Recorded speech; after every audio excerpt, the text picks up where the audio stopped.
Bah, écoute, vas-y Camille. Donc vous n'êtes pas nombreux, donc je vous invite à jouer le jeu et à vraiment participer à la conférence de Camille. D'accord? C'est plus facile, on est en petit comité. De toute façon, il n'y a pas de jugement, Olé. donc participez bien. Allez, c'est parti. Je me représente pour ceux qui me connaissent pas, je m'appelle Camille, je suis assistante en imagerie en deuxième année à Olnivet. Et aujourd'hui, on va lire des radios. On va faire un petit point sur les radios ortho, parce que ça avait été évoqué la dernière fois.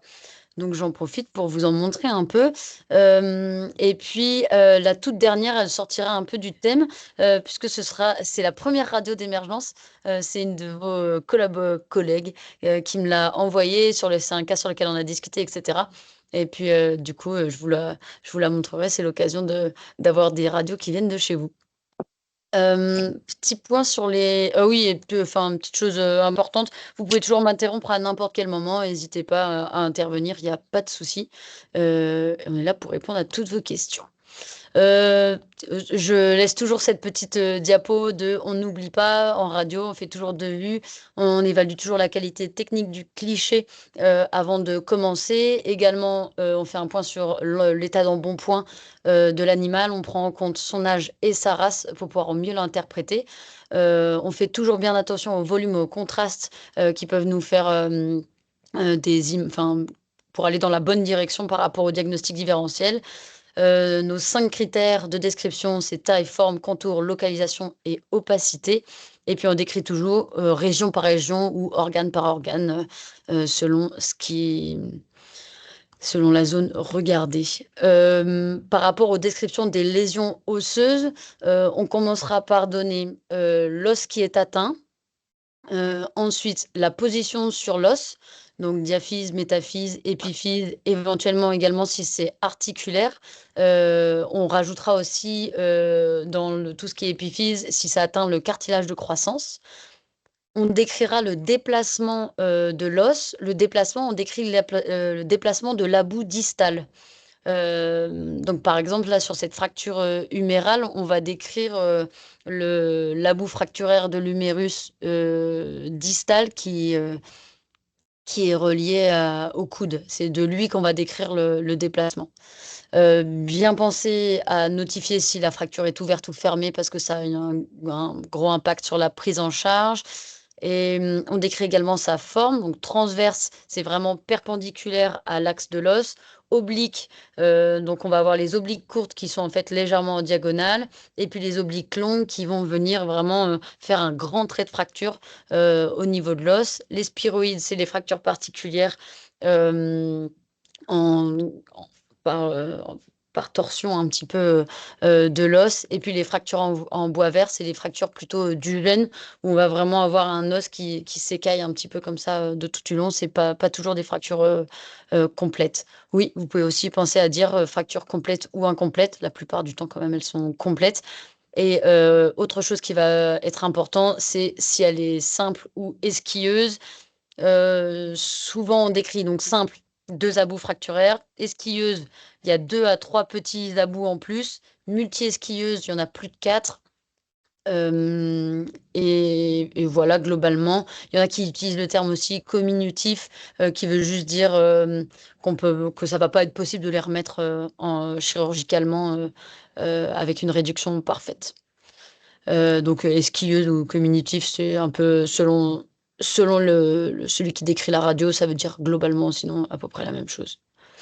Et je vous ai remis en bas à gauche la classification Salteraris pour les fractures filaires du veine, pour bien dire bah, de quel type elle est. Pareil, parce que ça va dépendre de la prise en charge. Je ne sais pas si vous avez des questions en particulier à propos de ça. Non, c'est tout bon.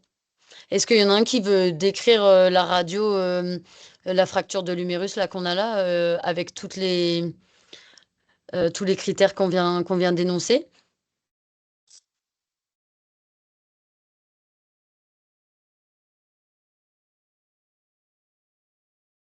Allez, j'essaye. Allez, go. Je peux même mettre ma caméra si tu veux. Ok, c'est la fête au village.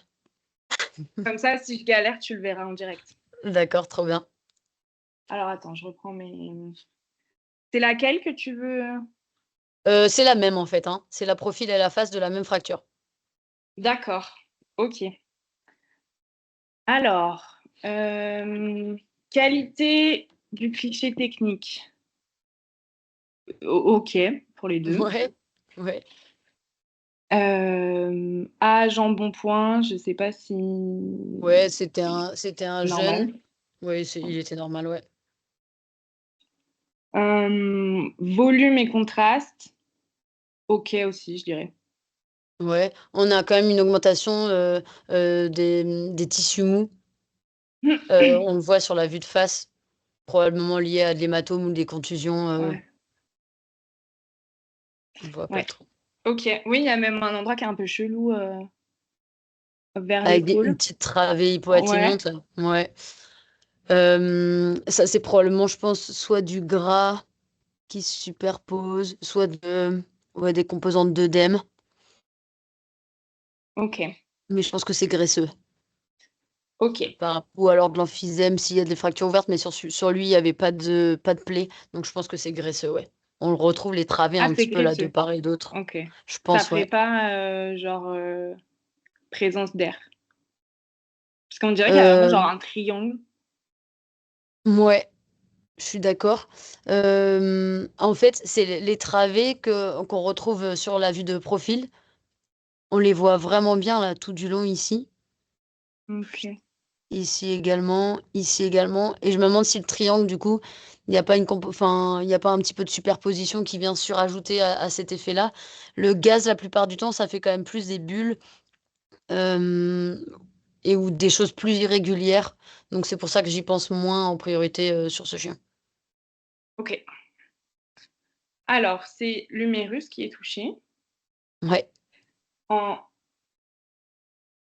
métaphyse, épiphyse. Qui est où? Alors, attends. Alors, je pense on est peut-être en épiphyse. Alors, les épiphyses, elles sont ici jusqu'à là. Ah non, bon On bah voit le non. cartilage du crâne qui est soudé. Et puis pour les condyles, on va probablement s'arrêter ici. Ça, l'épiphyse, elle est jusqu'ici. Donc après, on a une zone de transition avec la métaphyse, qui est à peu près jusqu'à là. Ça, on peut le voir avec la consistance de l'os. Et puis Ouais. tout le reste, c'est de la diaphyse. Bon bah Jusqu'à là. alors diaphyse. Ok. Ouais, c'est une fracture diaphysaire. Quelle partie de la diaphyse? Distal. Ouais, voilà. Tiers distal Ok. de la diaphyse humérale. Ok. Ok. Donc là, déplacement de l'about distal. Donc ça veut dire côté coude. C'est ça? Oui. Ouais. Faut que je dise que c'est déplacé en euh, crânio... Crânialement, c'est vrai, hein. crânio-ventral. Crânialement ici. Ok. Crânialement. Ouais, et ah non, et latéral. Latéral, effectivement. Et le Voilà. fait que ça remonte un petit peu. Euh, proximal. Ouais, proximal. Ah ouais, ok. Ok. Donc Exactement. Il n'y a pas de crânio... dorso-ventral hein, sur tout ce qui est. On décrit pas de dorso-ventral sur tout ce qui est membre thoracique et membre pelvien. On décrit effectivement proximal pardon, proximal distal et pas ventre D'accord. dorsal. Donc là, on est crânio-latéral proximal. Ouais, Ok. crânio-proximo-latéral. Ouais, Crânio-proximo-latéral. Ok. C'est une fracture fermée, je oui, pense. ouais, En forme euh, oblique. ouais. Oblique courte ou oblique longue? J'ai pas compris, moi, quand t'as dit ça. Ok, alors oblique courte, ça va être quasiment comme une transverse en fait. Ça va être une transverse avec un petit peu d'angle. Ah, Et ok. et les obliques longues, c'est celles qui vont avoir Ouais, un trait de fracture qui va être le plus grand possible, qui vont venir vraiment quasiment dans le parallèle à l'os, quoi. ok. Donc non, c'est court, là. Ouais, oblique courte. Parfait. Et c'est esquilleux. Il y a Ouais, une esquille esquille qu'on ici. voit vraiment bien. Ouais. Ouais. Et éventuellement un petit doute sur celle-là, mais, mais je pense que c'est plutôt la boue fracturaire qui est irrégulier. Donc, esquilleuse, ouais. Ok, parfait. Merci. Nickel. Eh ben, on va passer à nos petits cas. On va commencer par un petit chaton mâle de 4 mois qui est présenté pour des difficultés locomotrices. C'est un petit chaton qui sort déjà à l'extérieur. À l'admission, il est en état de choc, il est paraplégique, sans déficit neurologique et il présente une queue flasque. Je vous laisse, comme d'habitude, une petite minute pour regarder les radios. Et puis après, si quelqu'un veut se lancer, on les décrira ensemble. Je mets mon petit chronomètre.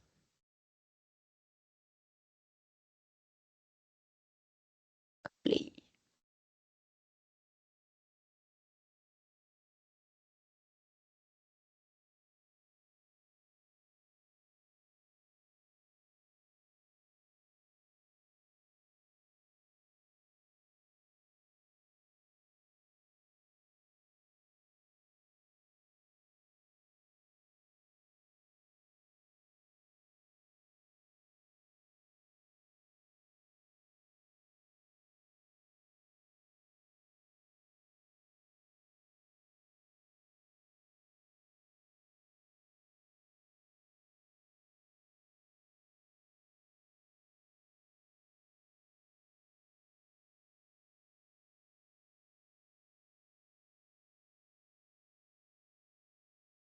Ok, c'est tout bon pour vous? Est-ce qu'il y en a un qui veut se lancer et décrire la radio? Là, il y a pas mal de choses à voir, donc le plus important, ça va être de faire un peu la liste, sans enfin, vous n'êtes pas obligé de détailler la fracture en long, en large, en travers, mais au moins, faire la liste de tout ce qui se passe ici.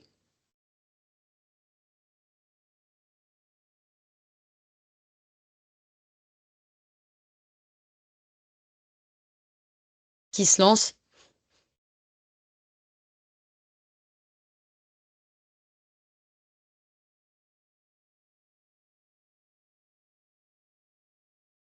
Personne, vous êtes sûr? Je peux la décrire moi, mais c'est moins fun. C'est plus marrant si c'est vous qui les cherchez. Allez, s'il vous plaît. C'est pour vous la formation, hein. Ça sert à rien si vous participez pas. Anne-Cécile, Dan, Zahir, Julie, Amine. Moi, je veux bien faire. Allez, super, Ah, les merci. chauds! Merci, Donc, Julie. du coup, on a une fracture du bassin. Ok, alors, d'où ça? D'où ça? J'ai l'impression que je vois pas très bien, mais j'ai l'impression qu'il y en a peut-être plusieurs. Ouais. Je dirais alors là, il y a les ailes de l'ilium et de l'ischium. Alors, donc l'ilium qui est ici, pour toi, il est cassé? À quel niveau? Je sais pas si avec au niveau de l'articulation, au niveau Ouais, du col, là, il n'y a pas une petite fracture. Je trouve qu'on voit pas très bien, mais. ouais.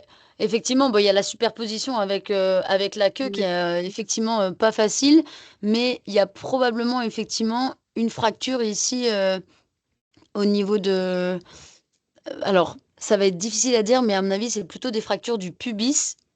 La ouais, fracture qu'on va le peut-être. voir le plus au niveau du bassin, ça va être celle de l'ischium qui est là. Je sais pas si vous la voyez Ouais. très bien.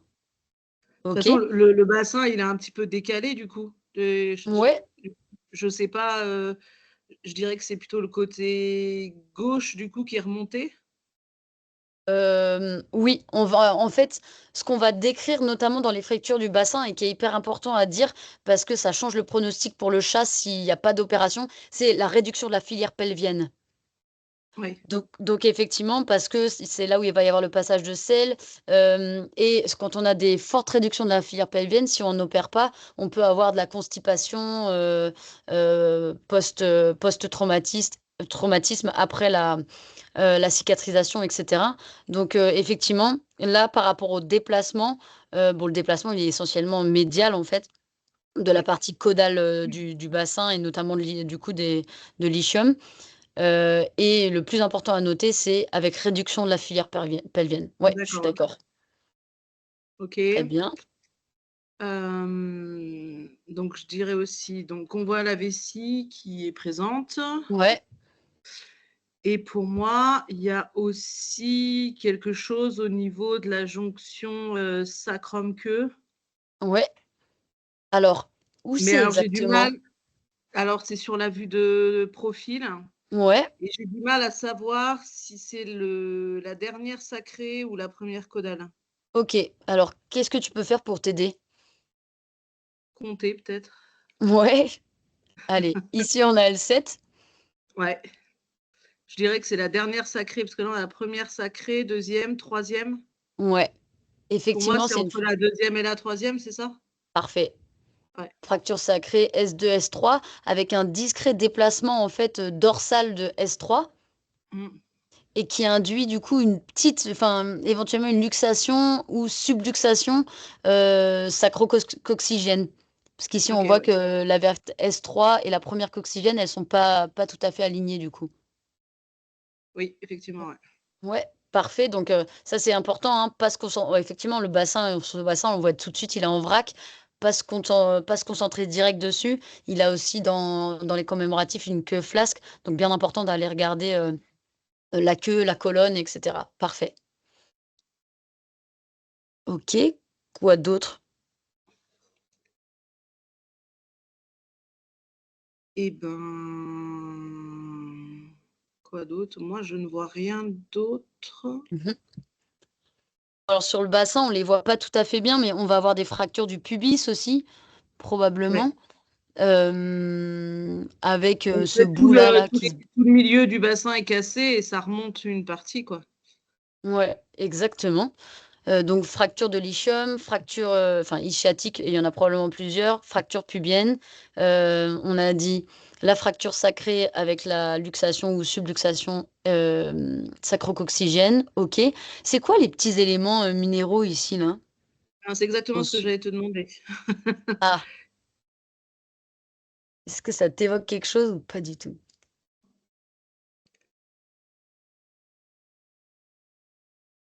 C'est pas les bouts au niveau du bassin, il y aurait pas des espèces de cartilages de croissance du coup qui auraient sauté?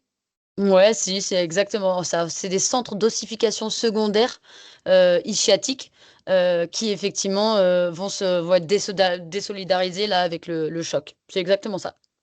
Ok. Nickel. Et il reste une lésion à voir Une lésion à voir.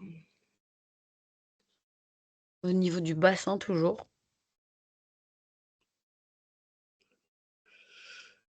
Les fémurs me semblent bien dedans. Ouais. Et si on regarde par rapport le bassin par rapport à la colonne.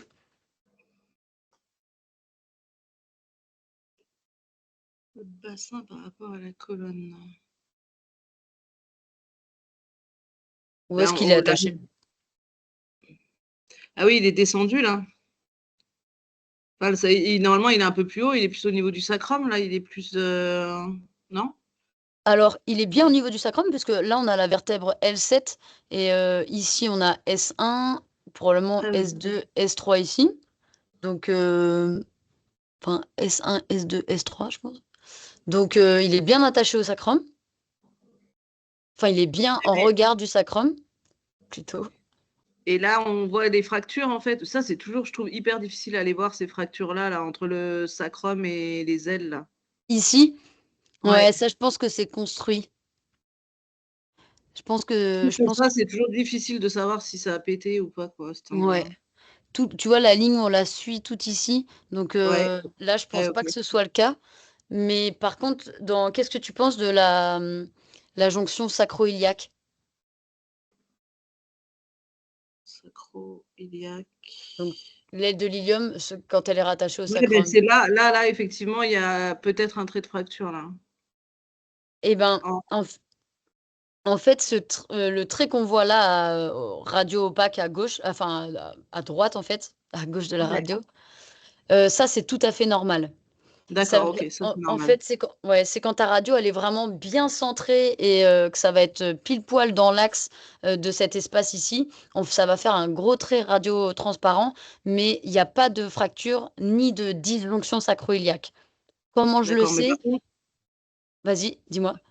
je dis par contre, de l'autre côté, là, on peut supposer que du coup, là, c'est cassé et que ça a dévié, quoi. Tout à fait.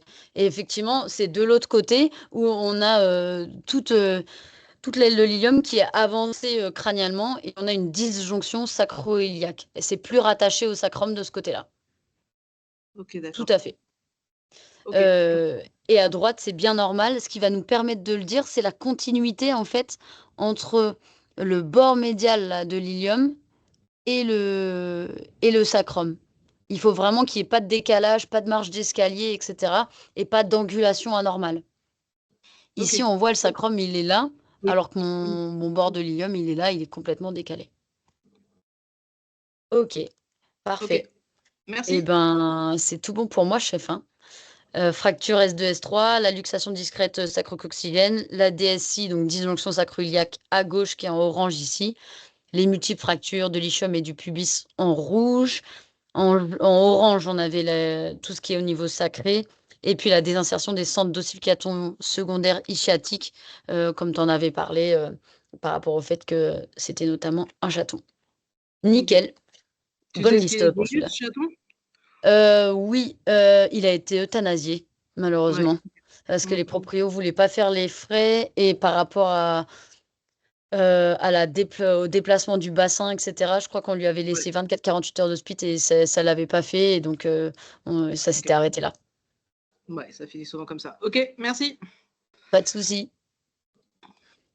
On passe à un deuxième cas.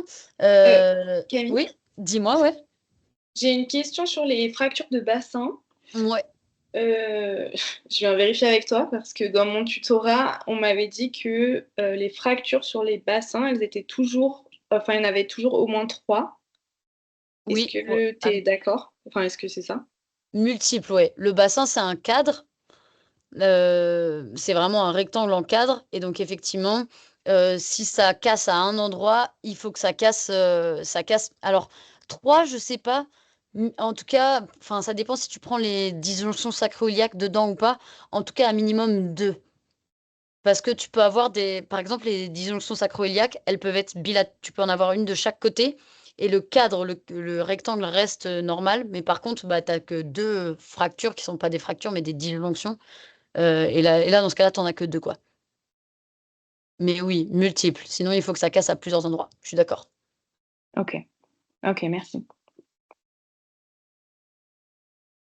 Euh, Ok, on passe au petit chat Maine Coon mal castré de 1 an qui est présenté pour boiterie aiguë du membre postérieur droit.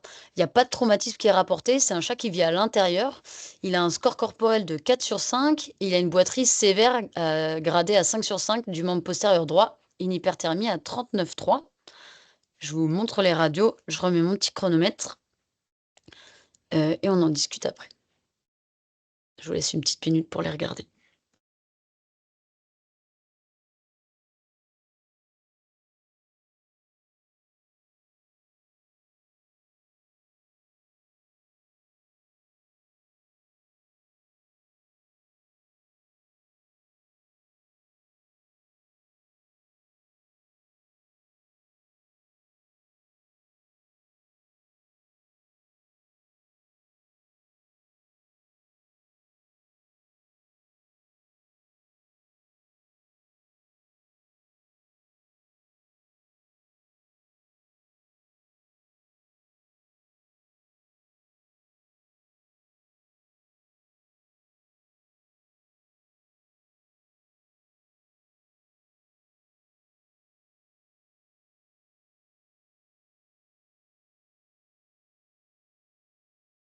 Ok, c'est tout bon. Est-ce qu'il y a quelqu'un qui veut se lancer sur cette radio?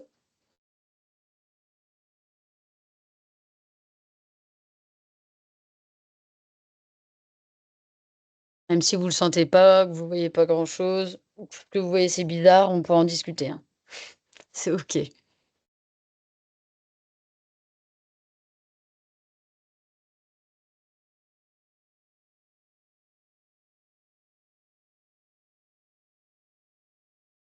Quelqu'un qui se lance?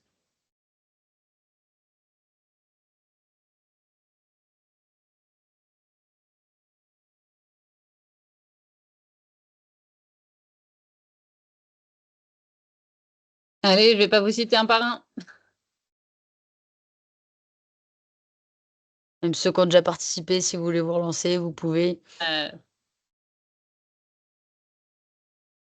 Oui, si tu veux, je veux bien le faire, mais je vois pas grand-chose. Ouais, c'est bien. Je ne garantis pas de mes réponses. C'est le but de la radio.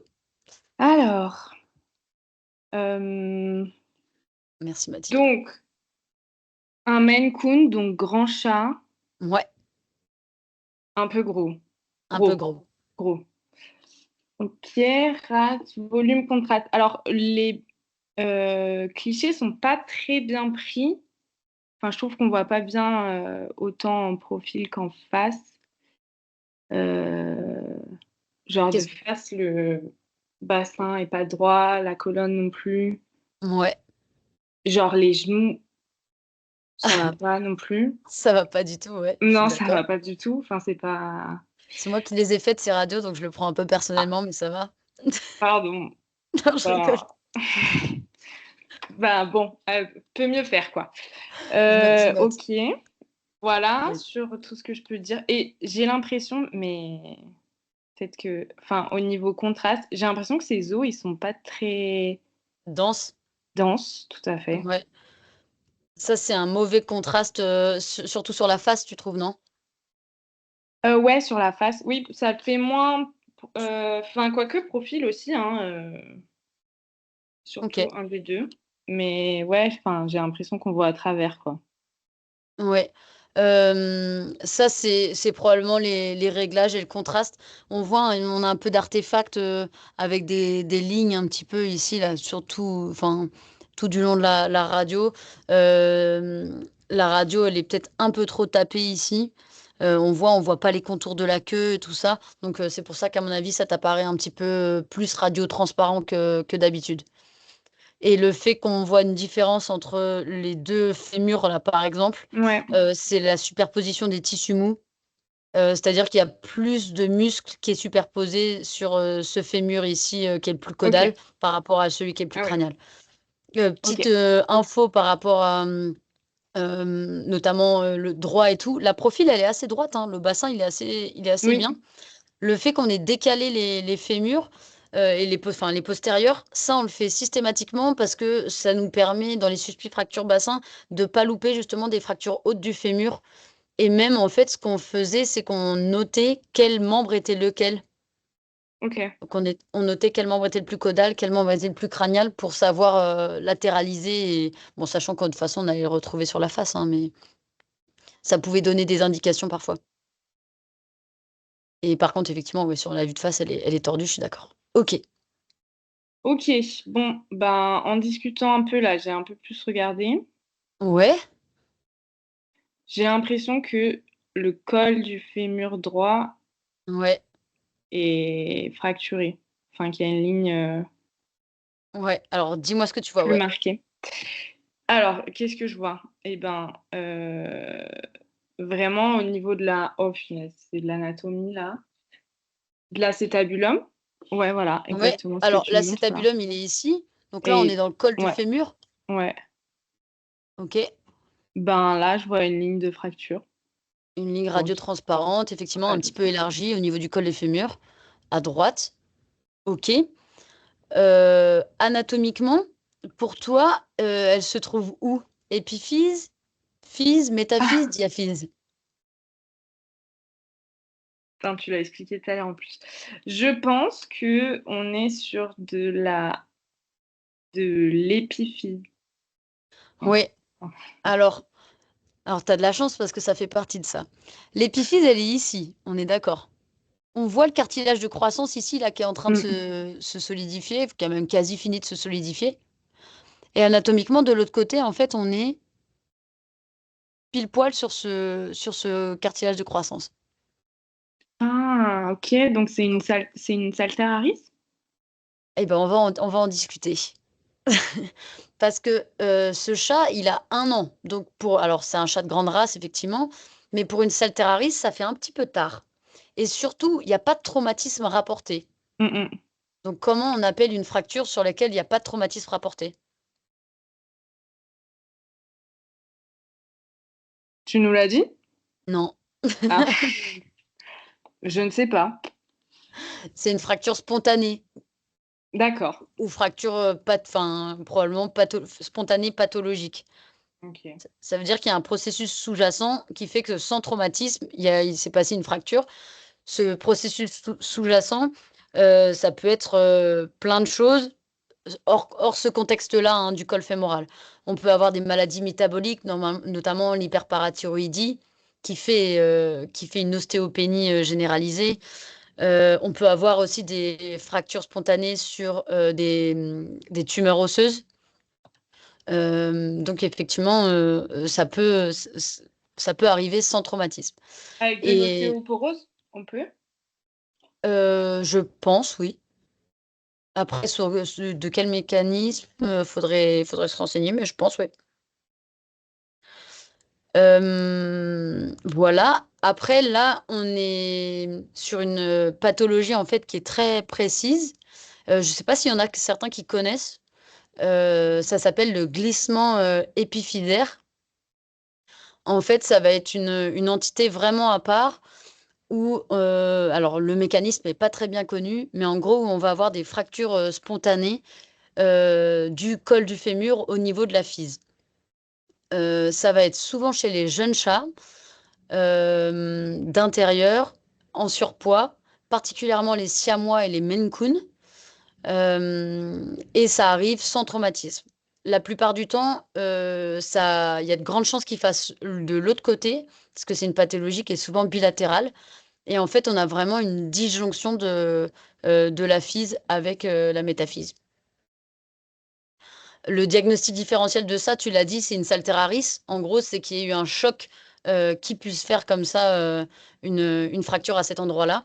Nous, là, il n'y a pas de traumatisme de rapporter. C'est un chat d'intérieur qui coche toutes les prédispositions. Donc, c'est pour ça que c'est plutôt pathognomonique d'un glissement épiphysaire. Donc, voilà, entité à savoir reconnaître. Ok, merci. Par rapport à la prise en charge derrière, souvent c'est RTCF et pour les plus motivés, c'est prothèse totale de hanche. Et bien prévenir les gens que ça va récidiver, enfin qu'il y a des chances que ça récidive de l'autre côté. Et puis après, gestion du poids, et cetera pour limiter au maximum les pressions qu'il y a dessus. Et c'est un truc qui est connu dans les races, enfin, qui est testé ou quoi? Il y a un moyen de prévenir. Il y a pas de test, il y a pas de prévention non plus, hormis, la gestion du poids. Mais, de toute façon, après, c'est des mécanismes de dégénérescence, donc qui sont mal connus et on sait pas trop pourquoi ça fait ça. Donc, difficile de savoir prévenir en amont. Ok. Voilà. OK? Est-ce que, il y en a qui ont des questions? Ou c'est tout bon pour vous? Et effectivement, c'est des fractures qui sont pas faciles parce qu'on a une grosse clinique, hein. Le chat, il boite quand même à 5 sur 5. Il est hyper terne, probablement avec la douleur, et cetera. Et là, on peut carrément louper la fracture à la radio parce que le trait de fracture est assez fin. Il n'y a pas forcément de déplacement, et cetera.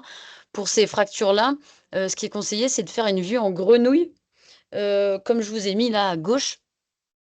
Qui va pouvoir mettre un petit peu plus en évidence le trait de fracture et puis un petit décalage là entre le fémur et puis la tête fémorale. Donc n'hésitez pas, quand vous avez un doute sur une fracture ou quoi que ce soit, à refaire des vues avec des angulations un petit peu différentes. Souvent, ça va pouvoir vous apporter un petit peu des réponses. OK? Et ben, si c'est bon pour vous, on continue avec un petit chat européen de 2 ans mal castré qui est amené pour prostration et difficultés locomotrices. Il n'arrive pas à se déplacer chez lui. C'est un chat qui sort à l'extérieur. À l'admission, il est déshydraté à 5%. Il a un hématome ventral caudal assez important et des plaies superficielles sur les membres postérieurs. Pareil, je vous laisse une petite minute pour regarder les radios et puis après, on en discute.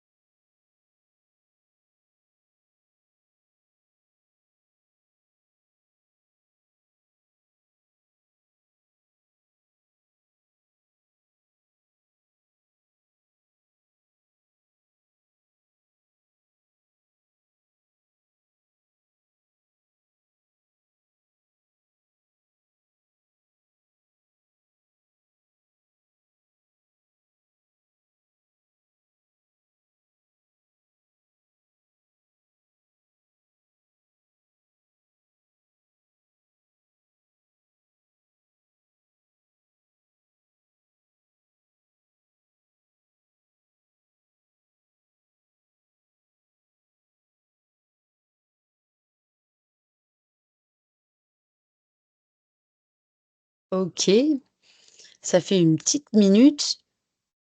Est-ce qu'il y en a un qui veut se lancer sur cette radio?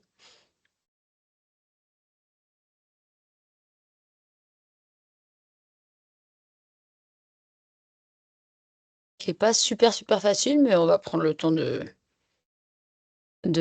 tout décrire et de voir, ce qui est anormal, sans souci.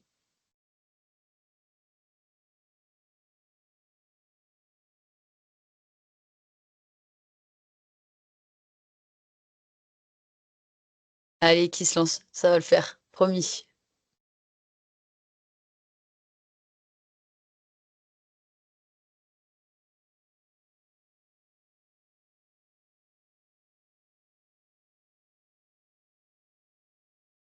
Allez les gars, sinon je désigne. On verra Ah, c'est si vous êtes vraiment là ou pas. c'est horrible.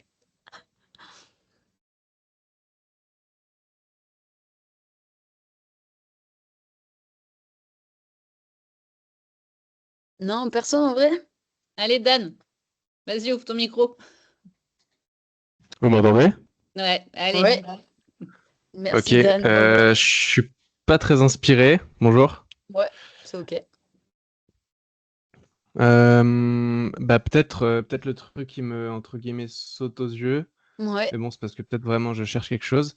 Mmh. Ce serait au niveau des vertèbres caudales ou Ouais, sacrales. Est-ce qu'on n'aurait pas un petit chevauchement, en tout cas un décalage? ouais, Ouais, ici. je suis d'accord. C'est à quel niveau du coup ça? Ce serait peut-être à la jonction. À la Sacro-coccygienne? j- Ouais, Alors il y a combien de vertèbres sacrées? 3. Ouais, du coup on va les compter. On a la 7e vertèbre lombaire qui est ici et après les vertèbres sacrées, on peut les suivre avec leur processus épineux.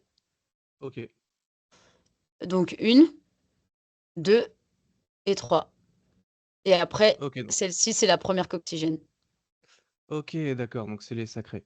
C'est entre Ouais, la 2 et la 3. Ok. exactement. 1, 2, 3. C'est entre S2 et S3. Ouais, OK, parfait. Donc effectivement, luxation S2, S3, avec déplacement dorsal de S3, un peu la même que celle qu'on avait vue, la dernière fois. Nickel. Et après, quand on voit pas grand-chose comme ça sur une radio, on va essayer d'aller chercher, tout ce qui est un peu discontinuité.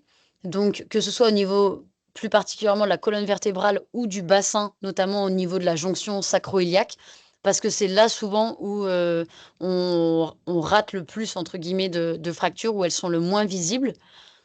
Donc on va pouvoir, suivre là la colonne vertébrale, qui a l'air plutôt enfin pour toi elle est comment? Elle est plutôt intègre. Ouais, je suis d'accord et effectivement, là, on a la luxation S2, S3, OK. Mon bassin de profil, il me paraît bien aligné, il me paraît pas avoir d'anomalie. J'ai pas de fracture du Ouais. bassin, complètement visible. Je vais regarder ma jonction sacro-iliaque ici à gauche, qui te paraît comment? Est-ce qu'on reverrait pas la fameuse ligne radio opaque dont on parlait tout à l'heure, qui veut dire que Ouais, tout est normal? exactement et ici, sur la droite? Et sur la droite, on la voit moins, donc bah, Ouais y a rien qui me saute aux yeux, j'ai envie de dire, mais et même si tu suis l'aile de l'ilium ici, je sais pas si tu Ok. vois, mais l'aile de l'ilium, elle s'arrête ici. Et le sacrum, lui, il est un petit peu plus caudal. Tu vois ou pas? Il y a une petite marche d'escalier. Ah oui, ouais, c'est tout. Ok, il y a une espèce de. Ça fait une espèce d'encoche en fait. Exactement. Alors Ok, qu'à ouais. droite, Wow. tout est bien en continuité. Ouais, c'est ça. Tu vois? Ouais. Ok. Et du coup, le fait qu'effectivement on a cet espace-là qui soit rétréci, le fait qu'on a une petite marche d'escalier ici, qu'est-ce que ça t'indique? Il y a une luxation aussi ici? Ouais, donc une disjonction sacro-iliaque, tout à fait. Ok. Et uniquement à droite, du coup. Ok. Celle-là, elle est fine, hein. Franchement, je vous ai mis Ouais, franchement, galère. ouais, j'ai cherché la plus dure que j'avais et je suis contente de voir qu'elle était dure. Mais, mais parce qu'elles sont vraiment, vraiment pas faciles et suivant les angulations, etc., c'est pas facile de toujours se dire est-ce qu'il y en a vraiment une ou pas. Nous, même parfois sur des radios, même les spécialistes, hein, ils ont des doutes, donc c'est complètement OK de passer à côté ou d'avoir le doute et de jamais avoir la réponse. Hésitez, comme je vous ai dit, n'hésitez pas à refaire des radios dans différentes positions pour les mettre un petit peu plus en évidence. Mais effectivement, ici, là, la disjonction sacro-iliaque droite, qui est probablement le plus à l'origine en fait de sa paraplégie postérieure. Enfin, voilà. Tac, tac, tac. Dernière chose, ça qui est un petit peu plus subtil, on a dit qu'il avait un hématome ventral. Et en fait, on le retrouve un petit peu ici.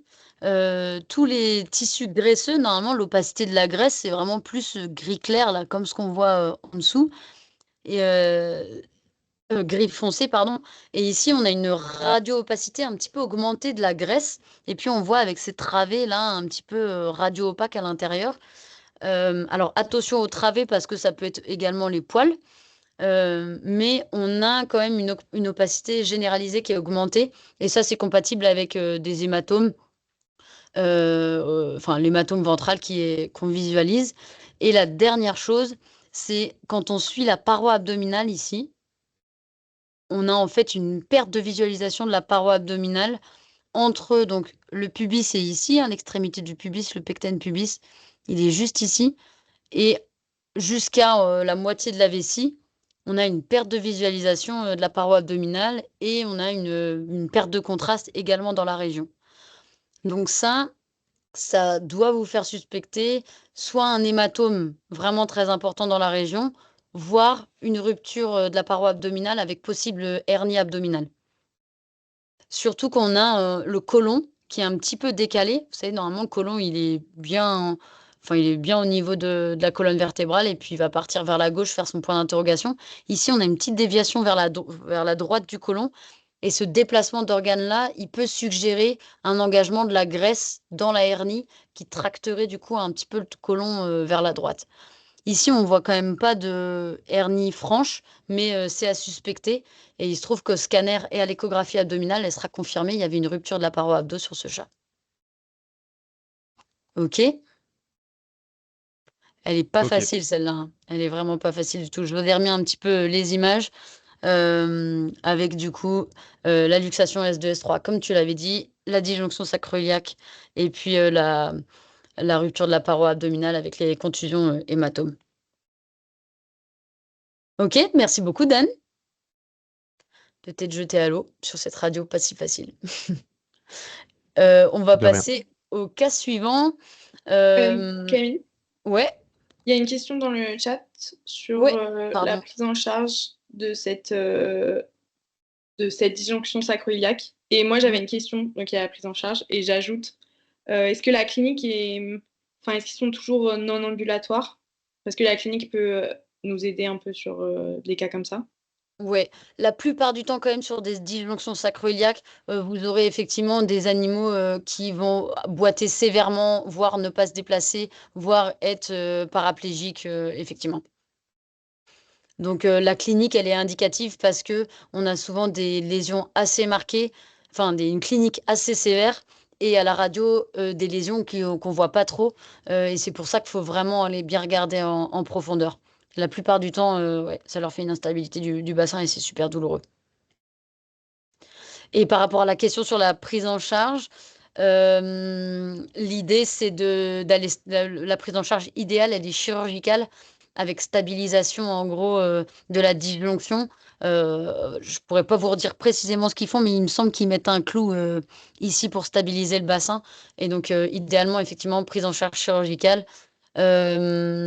Sur des faibles déplacements, après, on peut envisager, comme toujours dans le bassin, une cicatrisation osseuse par seconde intention, mais on a quand même pas mal de mouvements à ce niveau-là, etc. Donc cicatrisation qui peut être incomplète, plus longue, générer une boiterie chronique à vie, ou enfin oui, voilà. Globalement, c'est ça. Est-ce que j'ai répondu à vos questions?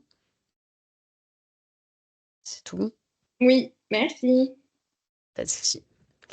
Et du coup, on va passer au 4e cas, qui est un chien setter anglais d'âge inconnu, mal entier.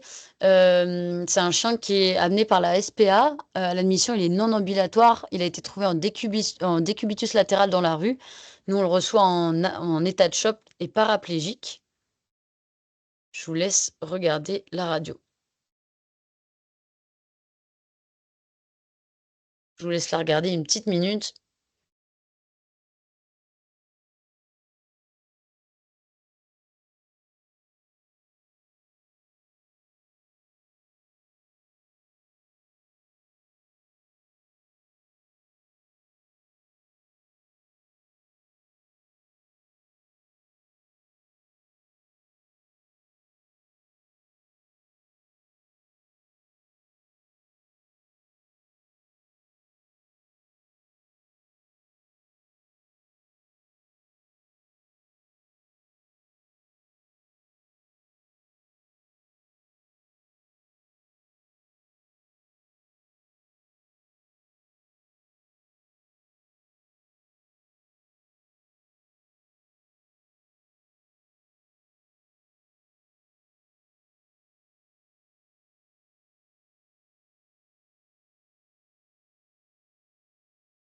Ok, ça fait une petite minute.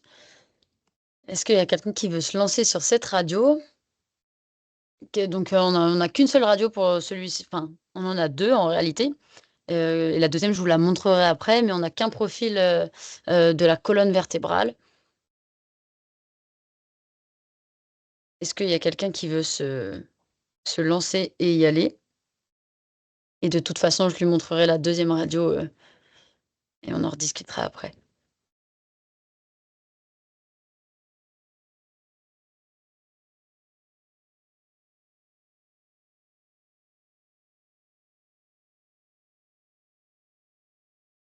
Si personne se lance, je peux peut-être y retourner. Ouais, allez, go Dan, c'est parti. Bah là, pareil, le premier truc que je vois qui me saute aux yeux, ce serait la fracture de la 12e, je crois, si j'ai pas mal compté, côte. Alors, je pense 13e même, 13, ok. parce que Ouais, je pense que c'est cette paire ici, et il n'y en a pas d'autres derrière. Donc effectivement, la ouais, 13e effectivement. côte. Ok, donc effectivement la radio de colonne, donc comme donc tout à fait, hein, bien vu pour la 13e, enfin la fracture de la 13e côte. Radio de colonne, donc bon, au niveau contraste, cliché, embonpoint, globalement on n'est pas trop mal. Il y a quand même un petit peu de rotation à prendre en compte. On le voit bien hein, au niveau Mhm. des côtes, donc à bien garder en tête parce que bah, ça va être plus difficile pour nous de voir nos lésions, notamment vertébrales, comme on suspecte sur ce chien. Et après, pour les vertèbres, on va essayer de les suivre tout du long. Et en les suivant, tu vois quelque chose de particulier ou rien de spécial? Je suis en train de regarder. Mhm. Donc, on va regarder l'alignement, l'espace intervertébral et d'éventuels traits de fracture. Ouais, en trait de fracture, mais j'ai un gros doute, peut-être sur si, bah, toujours la 13e, 13e, mais l'autre. Est-ce qu'on n'aurait pas un léger trait de fracture un peu Ici, distal ou c'est là, vraiment un artefact? Non, non, sur la même. là. Ah, sur la même? Non. Ouais, mais l'autre, enfin l'autre L1? côté. Ah non, en fait, je suis pas mal. Ouais, voilà, celle-ci, quand on redescend, là, il y a un petit trait de fracture ou c'est moi qui... Sur la côte ici?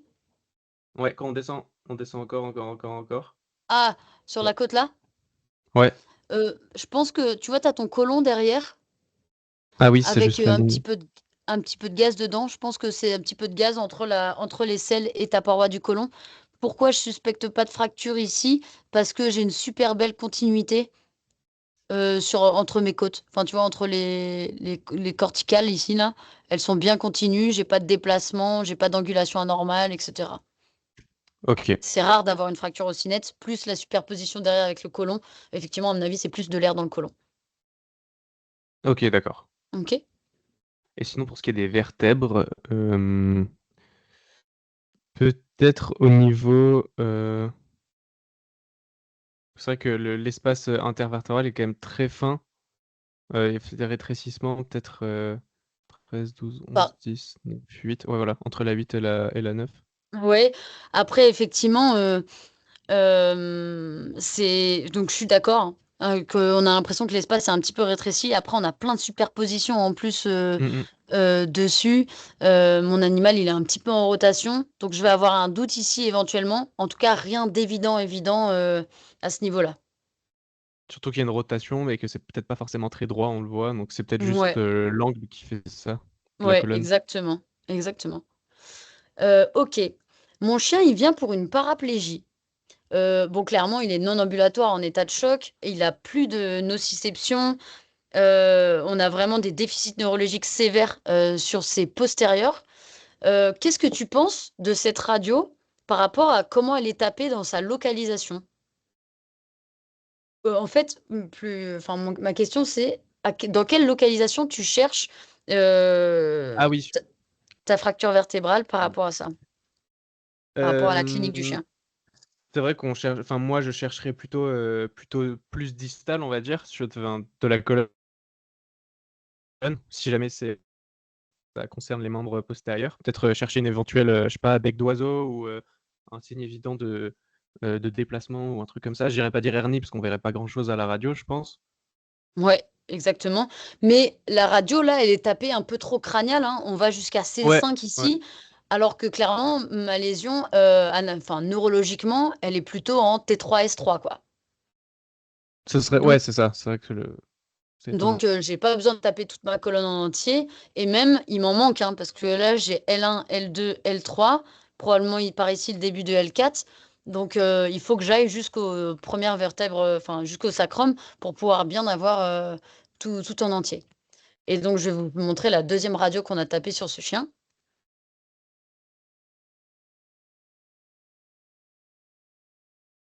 Et t'en penses quoi, Dan?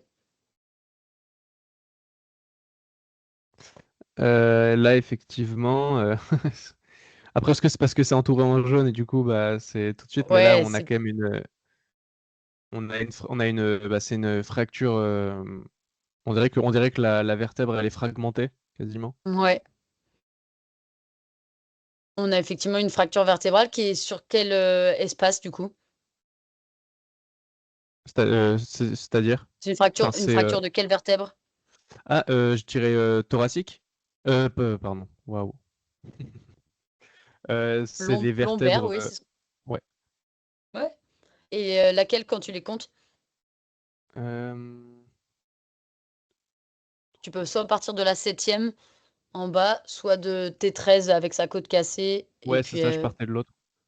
ouais, 2, 3, 4, quatrième. ouais, c'est ça.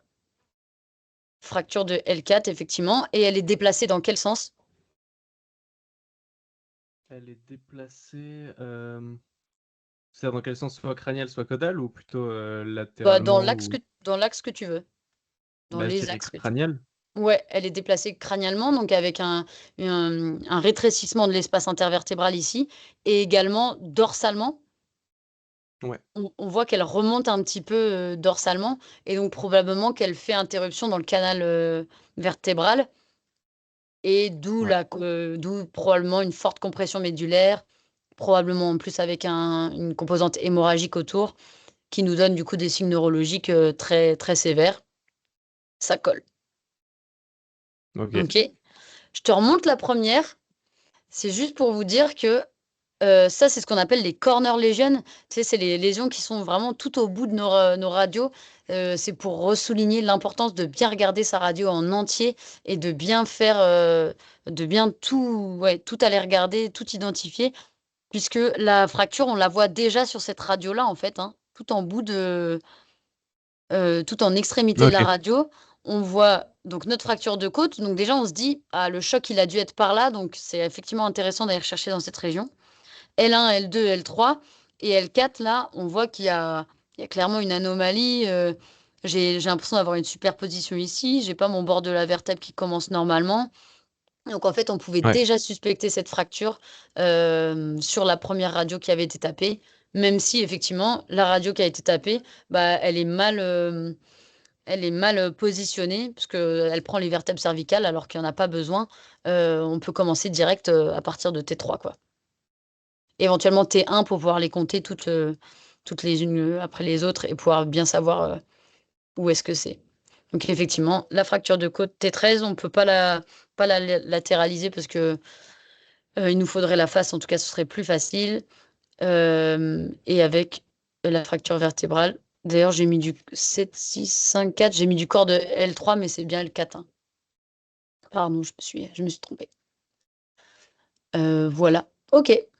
Parfait. Donc, importance de l'examen neuro pour préciser la localisation de nos lésions et bien regarder toute la radio en entier. C'est parfait. Merci beaucoup, Dan. Et la dernière radio, vous voulez qu'on fasse la dernière radio ou il y en a qui sont peut-être pressés, qui veulent peut-être finir direct à 14 heures. Si vous voulez continuer, en tout cas, on peut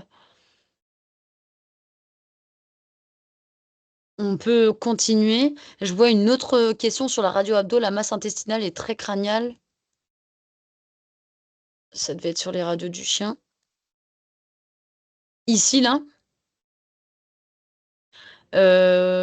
Oui, il y a un déplacement crânial, parce que c'est vrai que j'ai pas du tout parlé de l'abdos sur cette vue, notamment aussi parce qu'on n'a pas la face, mais effectivement, on a une perte de contraste ici, hein, avec perte de visualisation de la vessie, la masse intestinale qui est repoussée crânialement, donc on a possiblement une composante soit d'hématome intra-abdominal, soit d'épanchement abdos, donc hémo-abdos, voire rupture de la vessie. Et effectivement, bon, il se trouve que ce chien, c'était un chien de la SPA. Donc, quand on a tapé la radio, on a vu qu'il y avait un déplacement sévère de la vertèbre, ce qui compromet largement ses chances de récupération.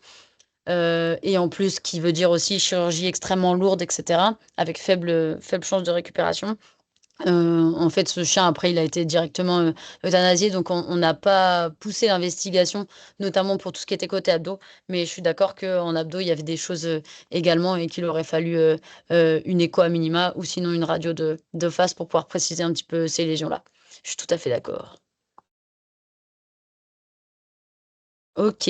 Est-ce que vous voulez qu'on en fasse un rapidos, là, le dernier cas qu'on m'avait envoyé, qui est un cas d'Adam Vetlion ou on s'arrête là? Vous êtes comment là? Dites les gars, parce que moi je suis de régule, donc je suis devant l'ordi quoi qu'il arrive. Alors ça Moi, j'ai le prend pas time mal aussi. Moi, je peux continuer, moi. Allez, on en sort fait une? Allez. Eh ben, un petit chat européen d'1 an mal castré qui est présenté pour vomissement, abattement, anorexie à l'admission, pas d'anomalie à l'examen clinique. Il a un abdomen notamment bien souple. Je vous laisse une petite minute pour regarder la radio et puis après on en discute ensemble. Donc, complètement hors contexte des lésions ortho, hein. C'est vraiment le premier cas d'émergence.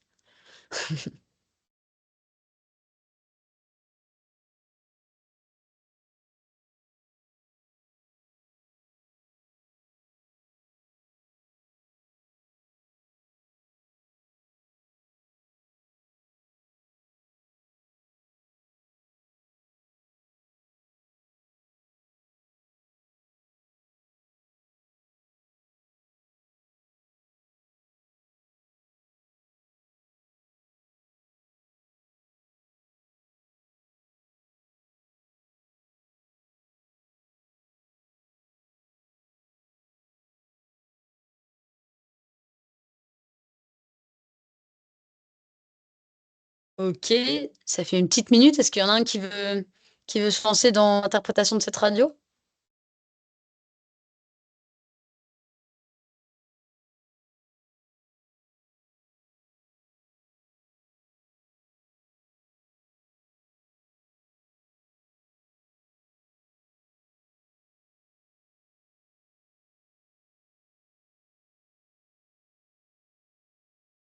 Allez, allez-y, c'est la dernière, c'est freestyle, hein, vous pouvez raconter ce que vous voulez.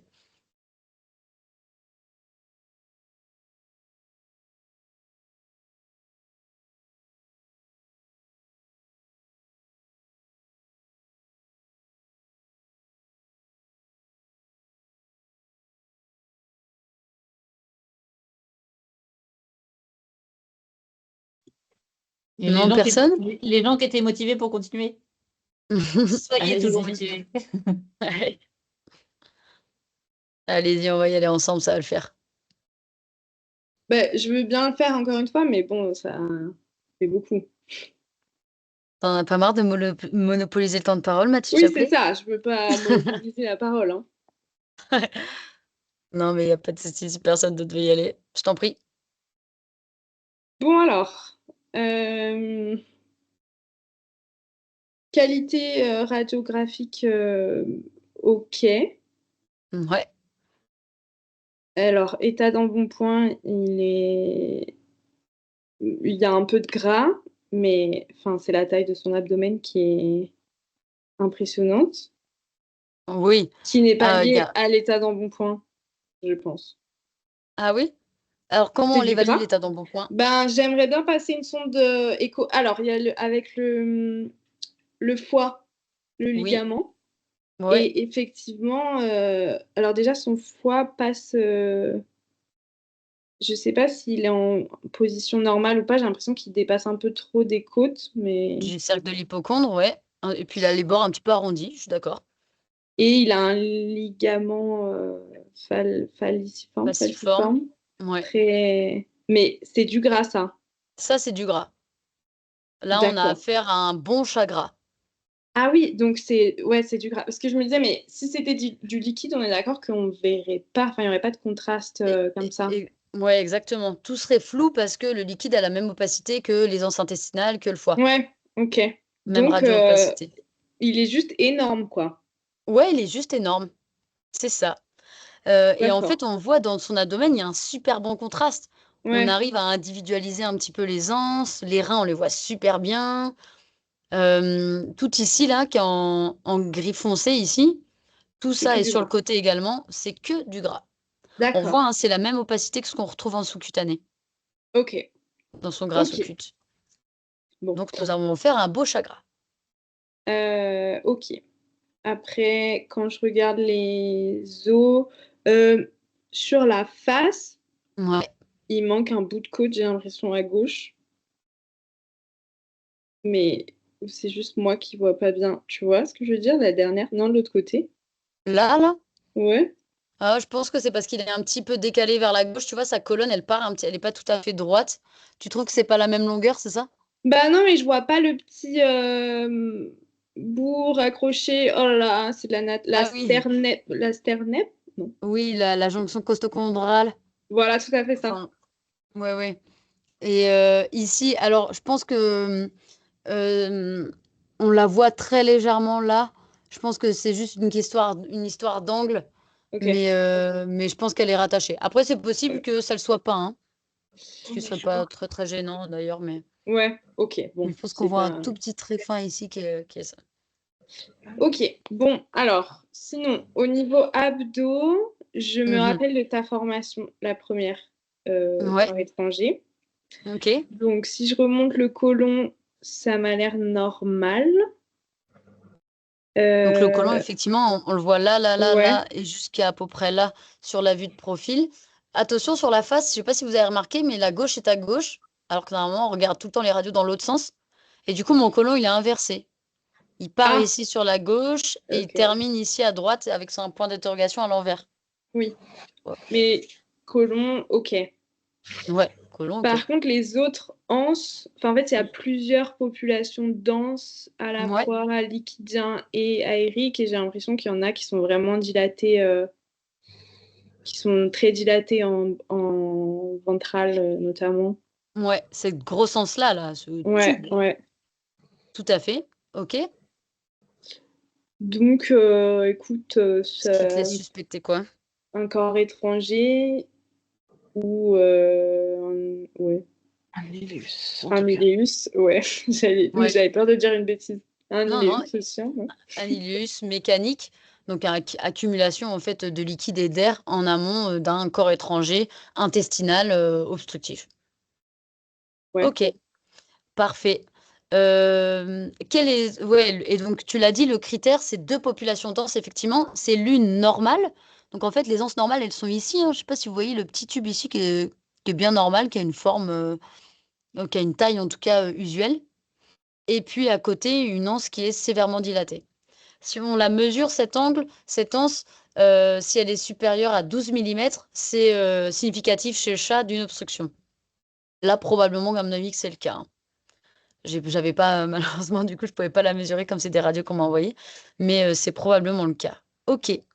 Est-ce que, petite question, on va maintenant essayer d'aller chercher ce corps étranger. Est-ce que tu vois une radio-opacité, une forme qui te paraît anormale et qui pourrait te suggérer un corps étranger? Radiographiquement visible.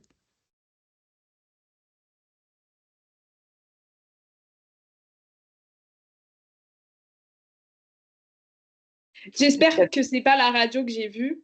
Je sais. Non, non, c'est pas ça. Déjà la réponse.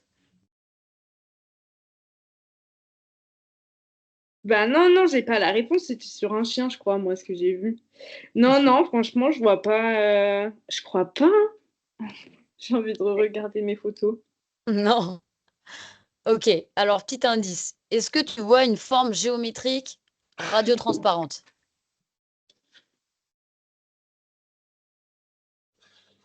Attends, tu me mets un peu plus loin, franchement, non, je vais baisser.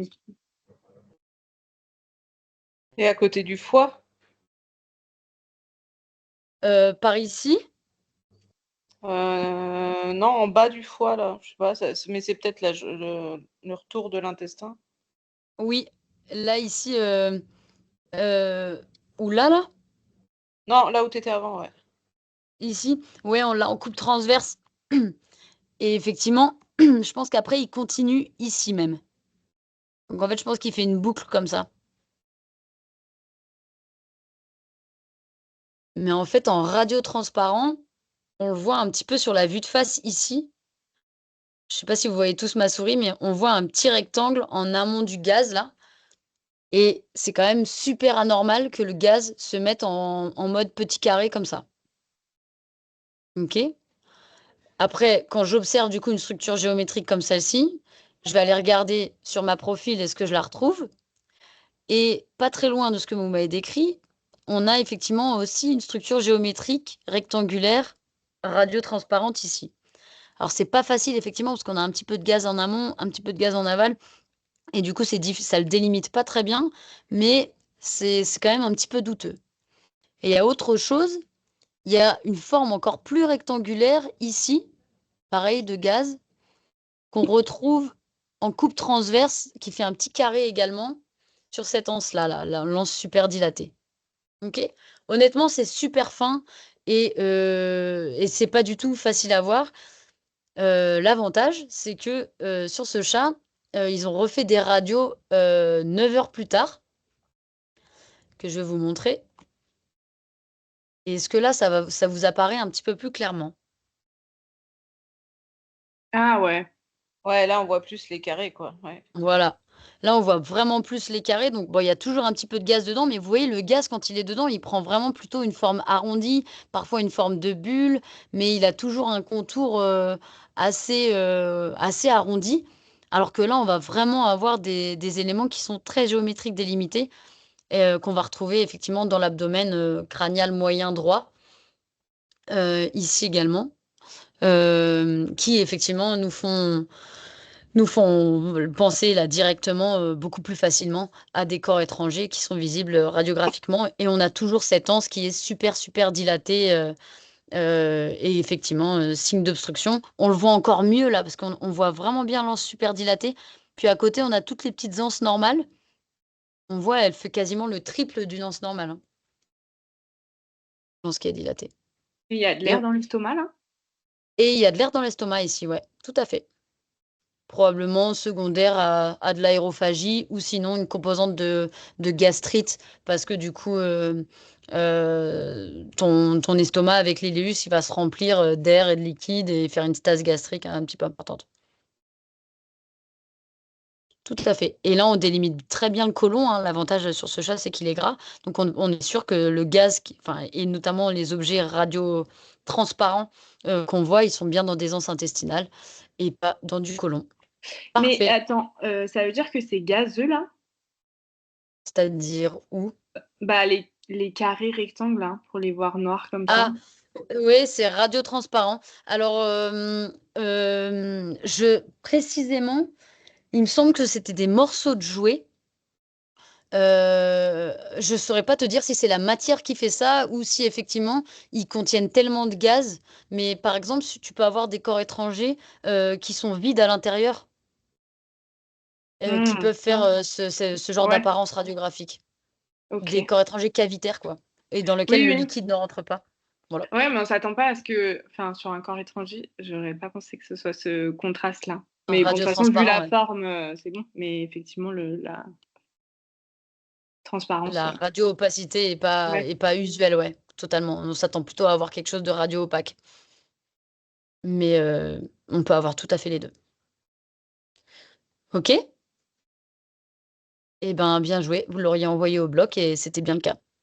Donc je vous ai remis là ici en orange le côlon qu'on suit, l'anse super dilatée en rose et puis les 2 corps étrangers en bleu, qu'on pouvait difficilement voir, sur les premières radios. La petite flèche en vert, effectivement, c'est le foie qui est un petit peu gros, un petit peu arrondi, donc compatible avec, probablement une maladie de surcharge au vu de l'état d'embonpoint du chat.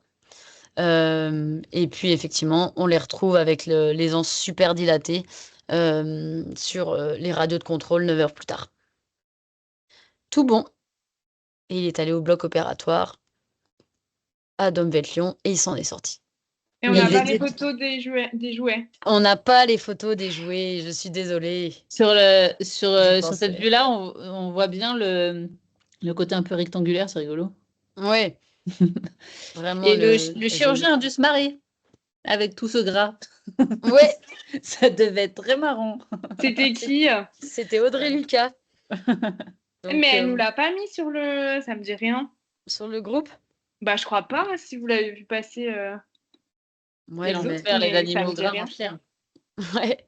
Mais en tout cas, c'est elle qui l'a opéré. Ils étaient dans le duodénum distal, jésunum proximal. Donc, voilà. Bon, pas les pires endroits. Bon, Pas bah, les je lui pires endroits. demanderai les photos. Ouais, Je suis sûre qu'elle les a prises. pas de souci. Et c'est tout bon pour moi. J'ai plus d'autres radios à vous présenter. Je sais pas si vous avez des questions en particulier ou si c'est tout bon pour vous. Est-ce que tu vas faire une formation sur les jeunes, les radiographies chez les jeunes Chez les jeunes, en ouais, ortho? on peut faire ça en ortho, Petite idée. que de l'ortho du jeune. Bah, c'est trop dur, hein. Vous êtes courageux. Non, mais surtout savoir repérer, parce qu'avec tous les cartilages et tout, là, c'est galère, je trouve. Ouais, Les ok. cartilages, Notamment sur les trucs ortho, suspi, fracture et tout. bah, déjà, tu compares avec le membre non atteint, ça te donne une bonne, ça te Ouais, donne une bonne toujours. indication. C'est pas Généralement. faux. Les deux. Mais effectivement, ouais, pas de souci. Je prends note, radio du jeune. Bonne idée. On m'avait demandé de refaire un peu d'abdos sur du corps étranger digestif, donc je pense qu'il y a ça en ligne de mire aussi. Et après, dans le thorax, il y a encore plein de choses qu'on n'a pas fait. Donc carrément, mais je mets sur la liste, il n'y a pas de souci. Mais l'imagerie et la radio, c'est un sujet sans fin, de toute manière. On Ouais, peut ça, c'est refaire les clair. choses, etc., parce qu'il y a toujours mille choses.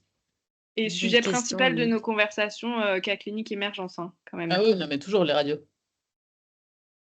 Envoyez-les-moi, je suis trop chaud, moi. Mais oui, mais carrément, tous ceux qui sont là, quand vous avez des radios, envoyez-les. Vous Hyper pouvez important. passer soit par Julie, même pour avoir mon adresse mail ou quoi. Je peux même vous la remettre dans la conversation si vous voulez. Il y a pas de souci. Pas en Euh, décembre, mais à partir de janvier, allez-y. Ou alors envoyez-les, mais par contre, elles seront transmises en janvier, quoi. Ouais, tout à fait. Il y aura un petit délai du coup. Parce que Voilà. la prochaine formation, ce sera que l'année prochaine. Ouais. Tout à fait. Ok. Eh ben, merci beaucoup à tous. Merci pour votre participation. Et puis, si vous avez des questions, n'hésitez pas à me recontacter, il n'y a pas de souci. Et puis sinon, bah, on se retrouve l'année prochaine pour une nouvelle formation avec plaisir. Bonne fin d'année à tous. Et bonne vague pour ceux qui y sont et qui en profitent. Profitez bien de la vague, profitez bien de vos fêtes. Et puis on se retrouve en janvier. Parfait. Merci beaucoup. Salut Camille, bonne fête à toi aussi. Bonne journée. Bonne après-midi. Bye. Ciao.